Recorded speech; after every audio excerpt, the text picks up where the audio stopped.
Perkenalku, Widi Mutia Risma, mahasiswi dari Fakultas Hukum Universitas Asahan.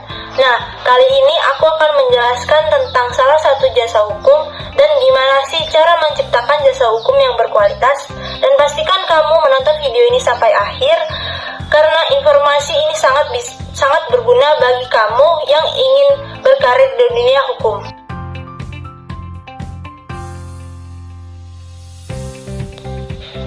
Sebenarnya apa sih pengertian notaris itu? Nah, secara sederhana, notaris adalah seorang yang secara legal dapat mengesahkan berbagai surat perjanjian, akta kesepakatan, hingga pendampingan hukum terkait administrasi perseorangan, komunitas, lembaga, atau perusahaan. Terkadang notaris disamakan dengan PPAT, padahal baik PPAT ataupun notaris adalah dua hal profesi yang berbeda. Notaris adalah pekerjaan yang diatur dalam undang-undang, bahkan dalam Undang-Undang Nomor 2 Tahun 2014 menyatakan bahwa notaris wajib mengajukan cuti jika sedang dalam kondisi tidak bisa bertugas. Artinya, dia harus menyerahkan surat kewenangan pengalihan tugas kepada notaris yang bisa mengajukannya. Jika memutuskan menjadi notaris, kamu tidak bisa merangkap menjadi pemimpin suatu perusahaan atau lembaga. Selain itu, kamu juga tidak boleh tercatat sebagai PNS, jabatan pemerintahan, pejabat negara, advokat, ataupun pemimpin perusahaan pemerintahan lainnya, seperti BUMN hingga BUMD. Hal tersebut dilakukan untuk meminimalisasi penyelewangan tugas dari notaris. Apa sih skill yang harus kamu kuasai sehingga klien merasa puas dengan cara kerja notaris? Berikut beberapa kemampuan yang harus kamu kuasai untuk bisa menjadi notaris. Yang pertama, menjaga komunikasi yang baik. Yang kedua, kemampuan negosiasi. Yang ketiga, bertanggung jawab. Yang keempat, jujur. Yang kelima, teguh pendirian, dan lain sebagainya.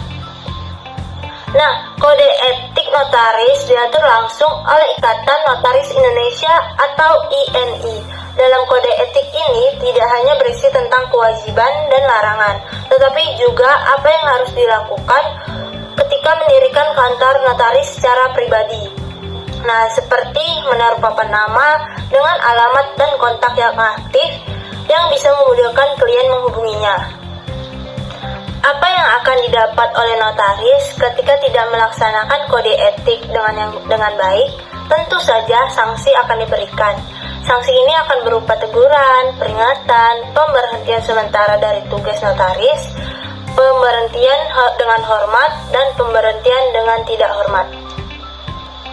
Secara umum ada dua jenis akta notaris, yaitu akta notaris yang dibuat oleh notaris dan akta notaris yang dibuat di hadapan notaris.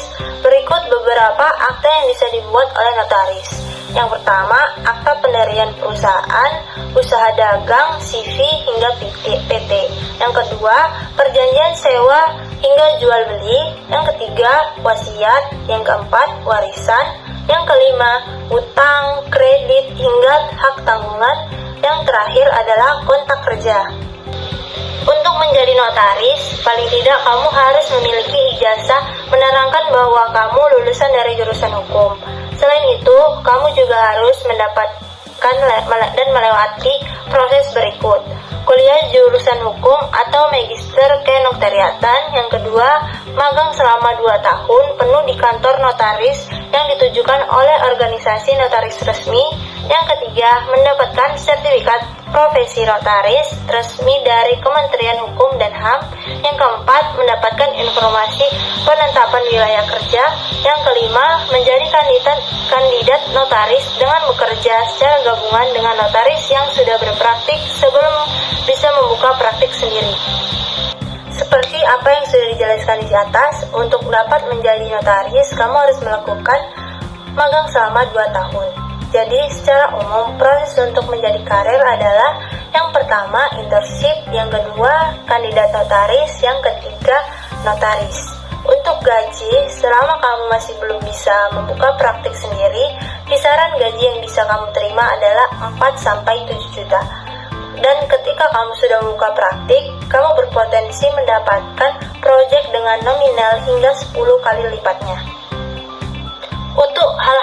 bisa kamu pelajari tentang notaris, karena notaris adalah profesi yang benar-benar diatur oleh undang-undang.